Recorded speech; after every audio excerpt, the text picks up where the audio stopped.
they are all rich because they sold out to Monsanto's. The end. Like, Wow. yep, that was my dad, Tara. I watched him go down that drain of selling out to he called them the chemical reps. The chemical reps. They give us so much money at Christmas time and free trips.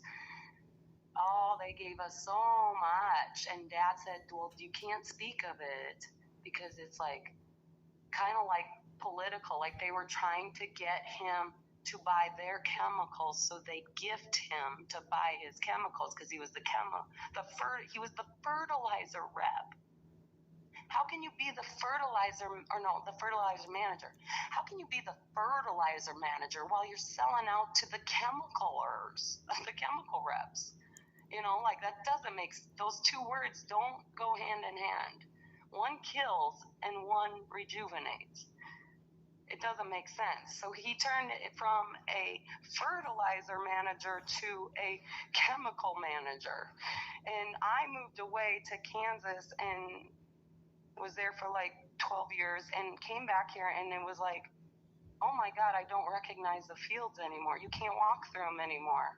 Blah, blah, blah. And that's when I realized this whole Monsanto thing like came into fruition while I was in Kansas and wasn't paying attention to the farming industry. And they all believe, all these fucking stupid ass chemical loving farmers who are dying of cancer left and right, up and down, swear they're feeding the world with Monsanto's. No, Monsanto's is killing the world with their chemical GMO seed and fertilizer, and fuck them. I fucking hate Monsanto, and I'm in the land of Monsanto's dick suckers. Even my daddy. And I can't relate. I need to go to a country that says we won't sit here and poison our own people. We won't let Monsanto's come in our land. Sounds like you should go to France. That's what. Well, I have to check if Mexico's on that, but I need to be near the equator wherever I go, because I get too cold up in Minnesota and Canada and all that. I get way too cold. You're up there too. I can't take it so up high north in the winter. I fucking hate it in the winter. I don't want to be in this country, and I'm really confident about that. Yeah. I really am. It's sick. People are sick. They act like they're so strong, but they are the weakest nation I believe exists. They do nothing but let them trample all over us.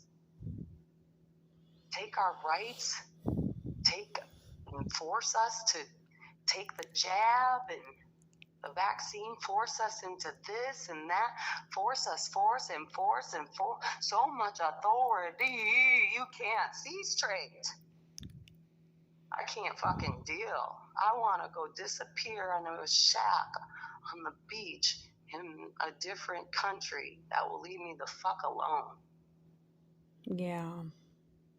This country is absolutely ruined. And there's some people, if you read Revelations and follow some commentaries that people have done by researching it and digging deeper into it, they really believe that the United States is the bad nation that they're speaking of. I think Kirk Cameron's even on that bandwagon.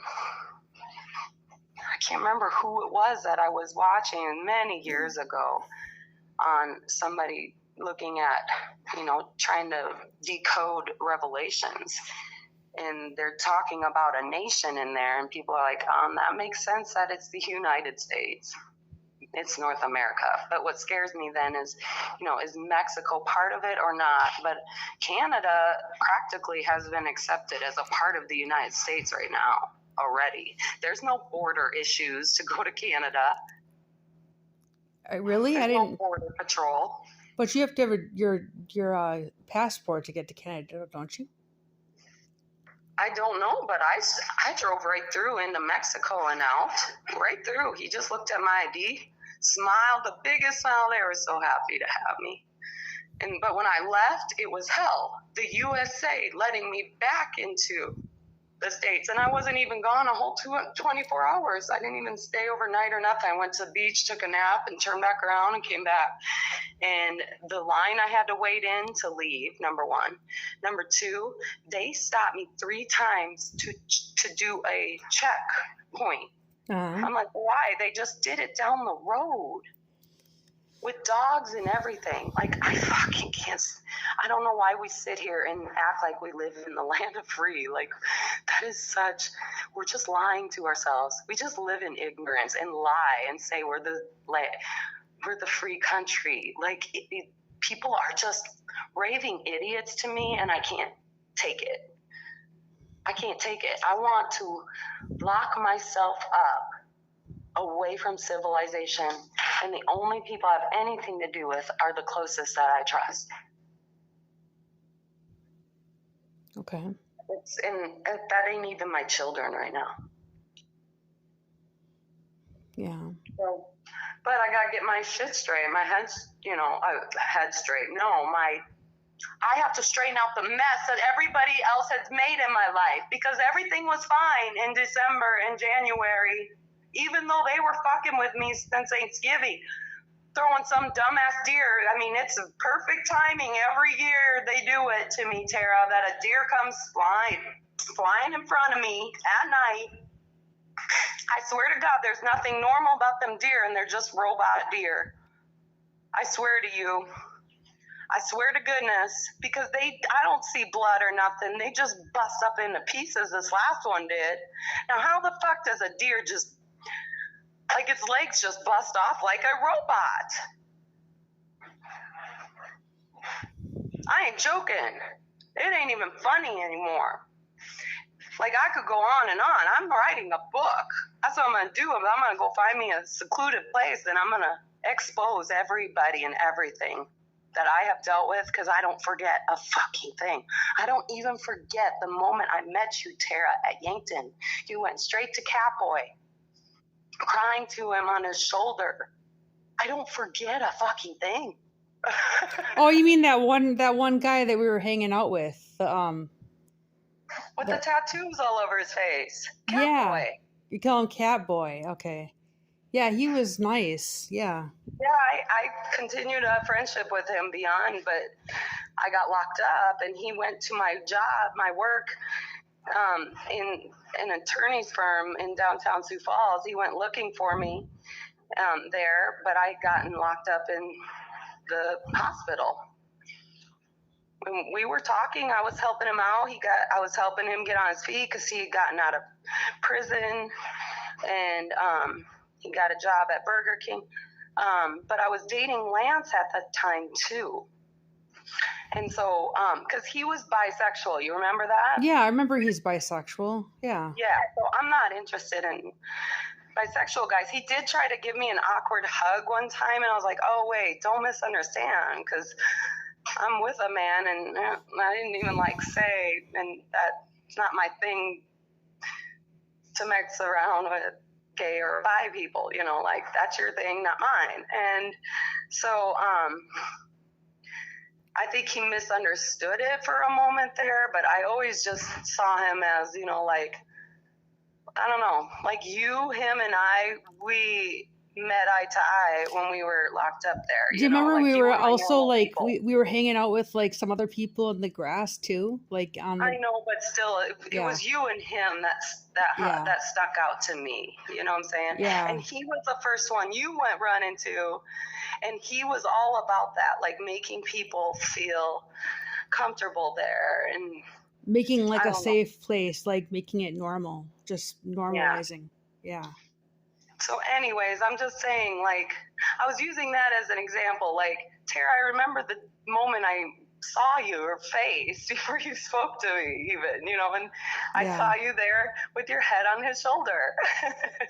And you were crying. And I'm just saying, like, I remember everything, and everybody that did me wrong. Yeah, I know. And like the name of the I'm just gonna doctor, forget, the even name if of they the spit doctor were my there, pills on Klein my throat. Saucer. I was What? like, the name of the doctor they had, like Klein Saucer. It sounds like flying Yeah. saucer, and he acted like something like surreal too, like out of a sci-fi controlling mech, crazy Black Mirror kind of program. I know. Yeah. Yeah. Plus, remember, I told you my great grandmother, Constance Bliss, that I was just speaking of, who married. So she was Constance Bliss, then, she was a Washburn before all that. And because she was adopted by a doctor before her birth. And his name was Dr. Bliss in Colton, South Dakota, a little town kind of just straight west of where I'm going to, and near where my eldest son lives. And he was the doctor there, and he adopted my great grandmother, knowing her mother had Huntington's. You know what I'm saying? Yeah. And so, and then she married Vernon Amundsen from Flanders, South Dakota, and she had a life with him. That's why I told you, I think I went past their farm place. But then she went to New York City, because I did all this research on Ancestry.com.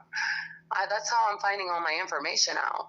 And she went to New York City for some reason. I never could get to the bottom of that. But then, her and Vernon split, but then she had my grandma, and he just went ahead and said it's mine, kind of like Mary and Joseph, but he knew it wasn't his, but he said, for her sake, it's mine.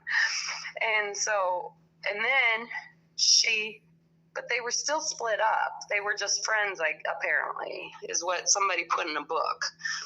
But she married Sam Amberson, so she was Constance Bliss and Constance Amundsen, and then she married then she was Constance Amberson, and then she wasn't married to him for very long until she started showing significant signs of the disease, and her stepmother put her into the Yankton place we were at, and she remained there for the rest of her years and died there. So messed up. But the weird thing is that the great grandfather that me and this cousin are trying to pinpoint, since it's not Vernon Amundsen, nor is it Sam Amberson, because I confirmed that years ago. She says it's like an Anderson. Like, how confusing is that? Amundsen, Amundsen,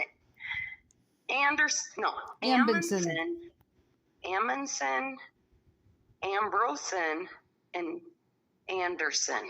What the fuck? Amundsen, Ambrosen, Anderson. It's so confusing. But that's my reality. Yeah. She had a thing for men with the last name A, I guess.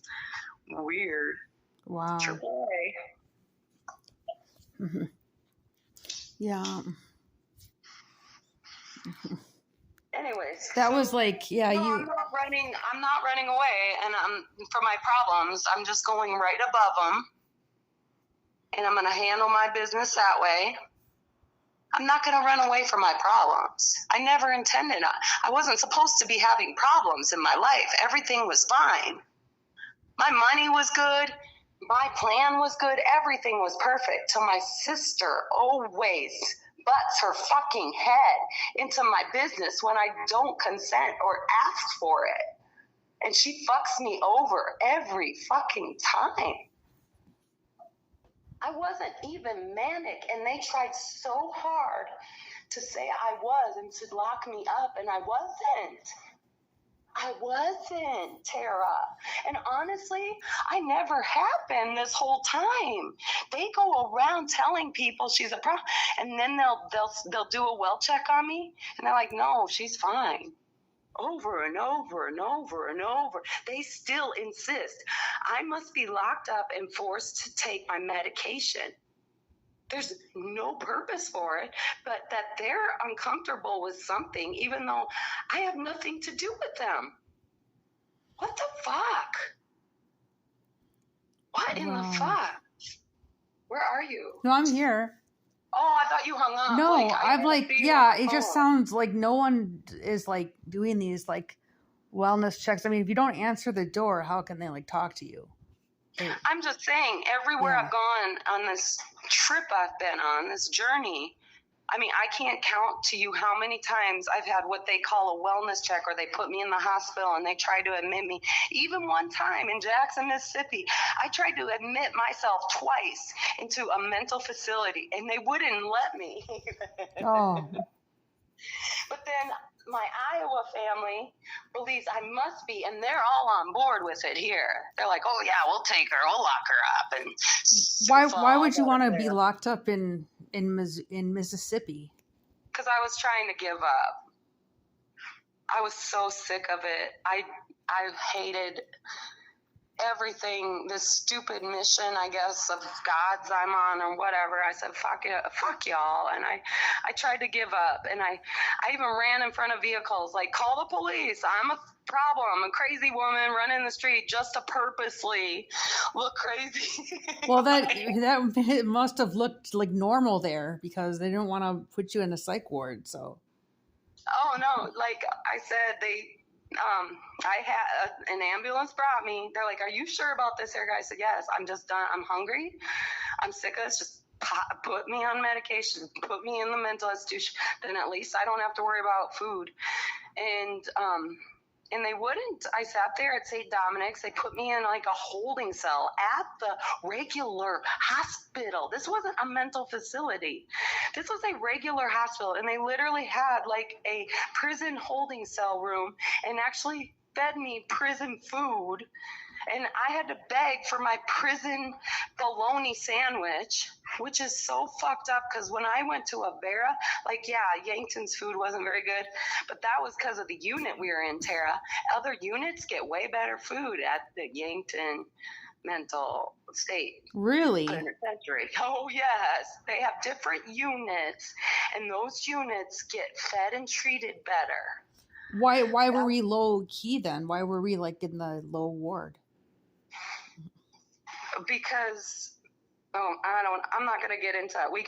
That's another discussion for someday. But what I'm saying is, but when I would go stay at Avera Mental Health in Sioux Falls, like the food's amazing.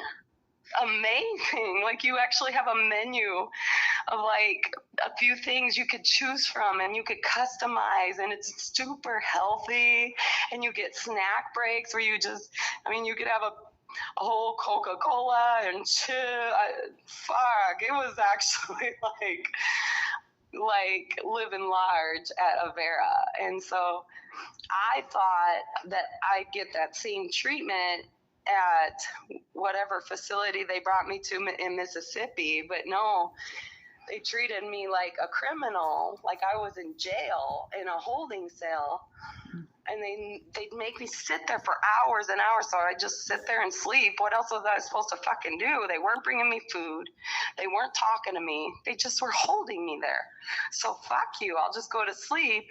And then people would come in and they treated me rudely too, and I'm like, wow, this is so weird. Like, I brought myself here. You act like the police dropped me off and I was a problem child. Like, what the fuck? And then what? But I still behaved appropriately. I didn't I thought this in my head. Like, I just don't even know. And even another kid that was there, he's like, wow, this really is like a prison. What's going on here? Yeah, it is. And they woke me up at 3 a.m.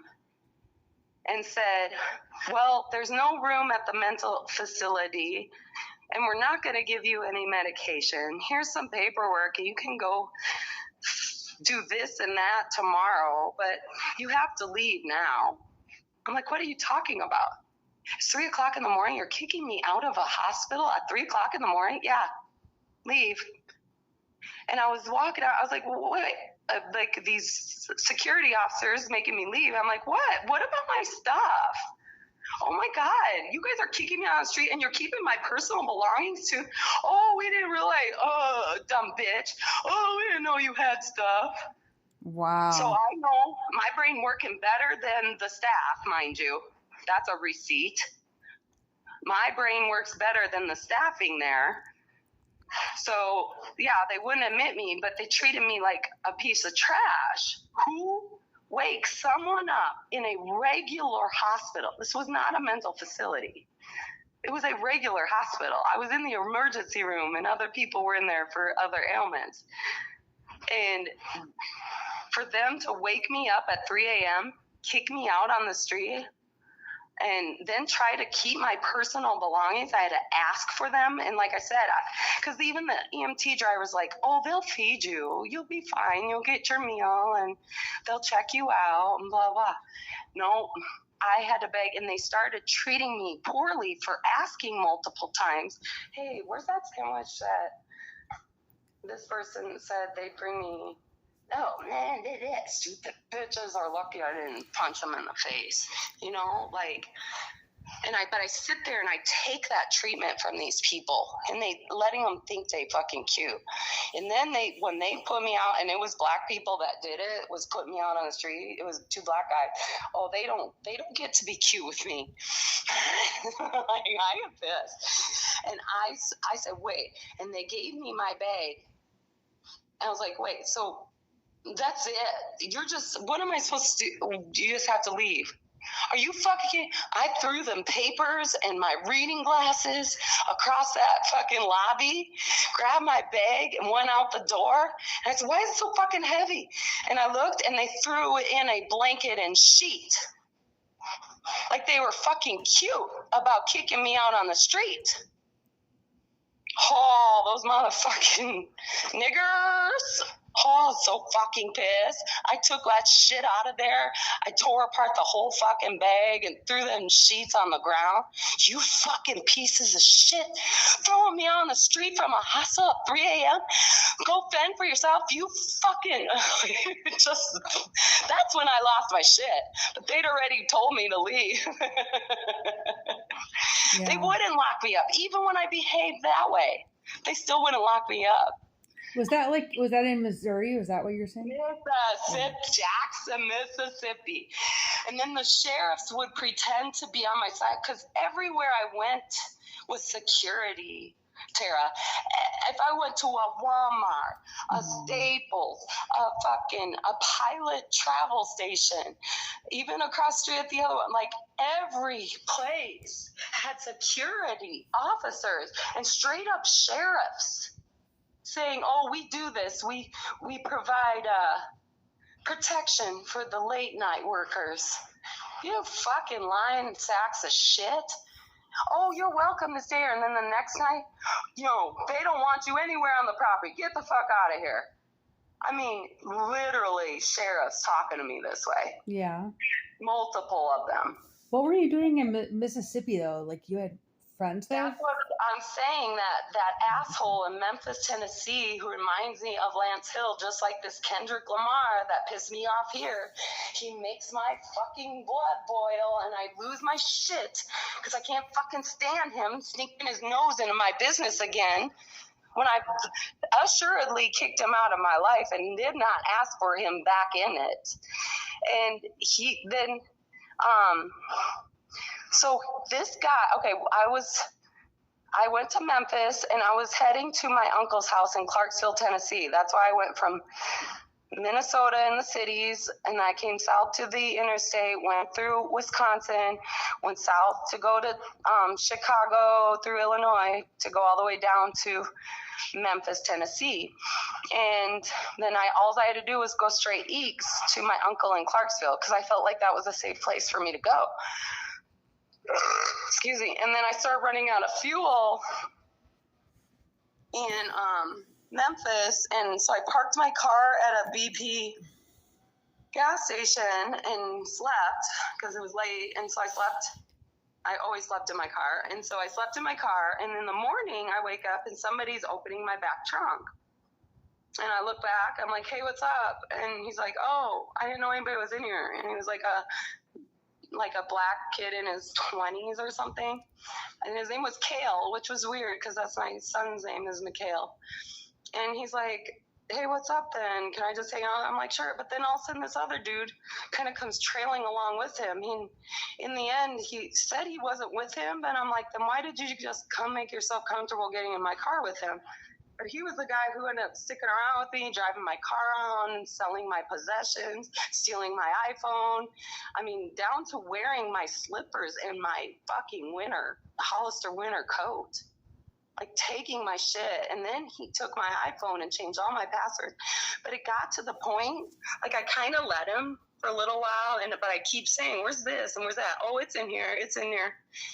And because I felt like my shit was disappearing. Yeah. And then we spent like one night together in my car, and he slept in the front and I slept in the back. But he was acting just like Lance, and he had facial features like him and everything, but a short guy, and Lance is tall.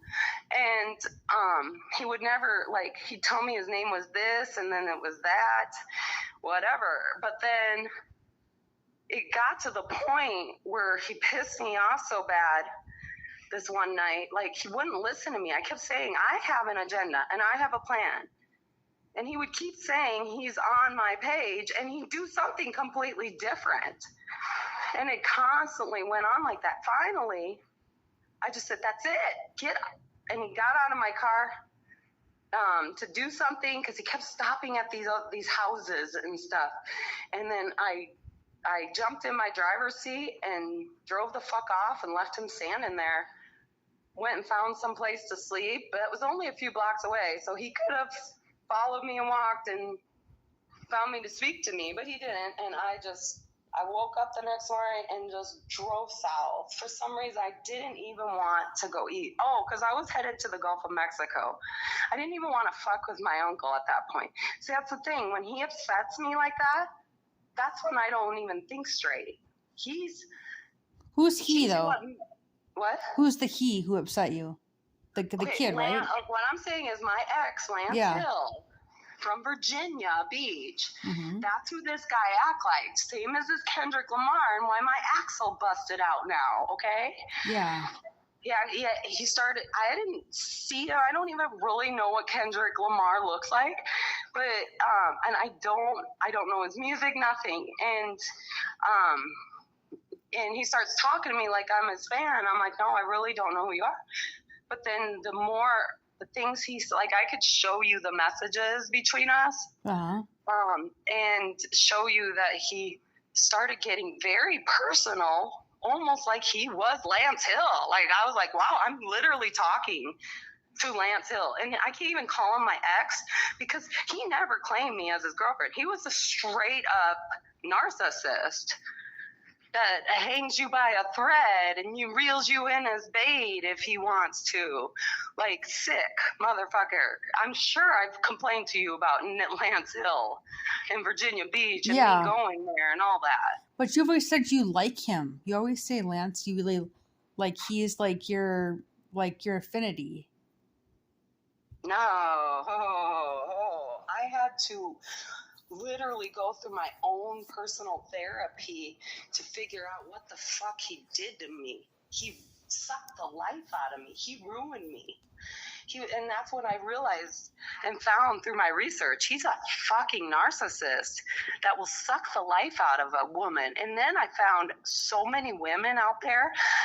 Like, it was this particular TikTok. It just made me bawl. I couldn't believe how many women commented and said, I have one that done it to me. I've done it to me.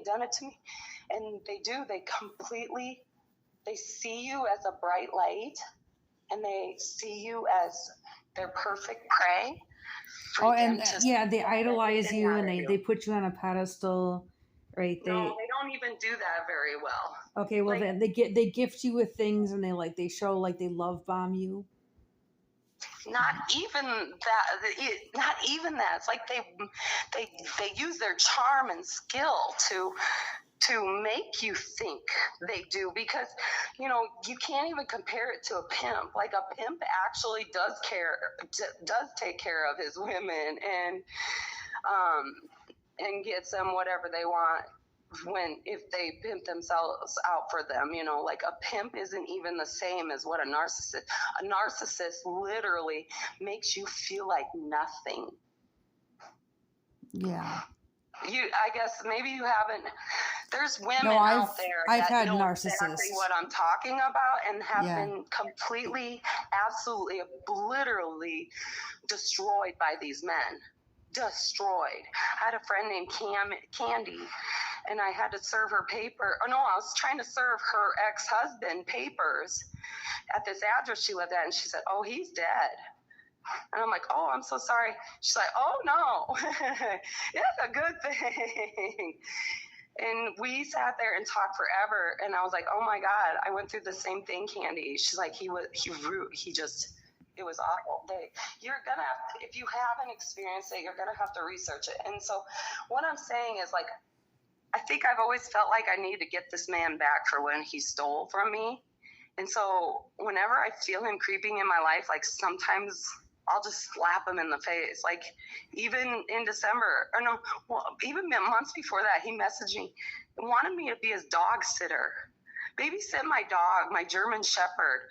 I'm like, what the fuck is wrong with this man? I am a bona fide entrepreneur with multiple businesses going. He really thinks I'm going to just drop everything and babysit his dog? And me and my sister laughed about it. I'm like, get out of here. And then he hits me up at Christmas time. How do you feel about decorating for Christmas? I said, it's a fucking satanic holiday and I won't have nothing to do with it. He's like, oh, okay. And I'm like, what the fuck? He thinks he could just show up in my life and say, come to my house and babysit my dog. Come to my house and decorate it for Christmas. Like, get the fuck away from me. Did I ask you for anything? And this clones of him keep coming in at me right now. Oh, I get that. Thing. I get that. I've had like these like people. We were talking about that last time, and there are these like clone, like almost like these like have the same eyes or something, the same kind of like essence, and like they're just almost like trying to repeat the lesson from the other person. Yeah, I've had that happen before. And that's why my axle broke out, because this guy named Kendrick Lamar, who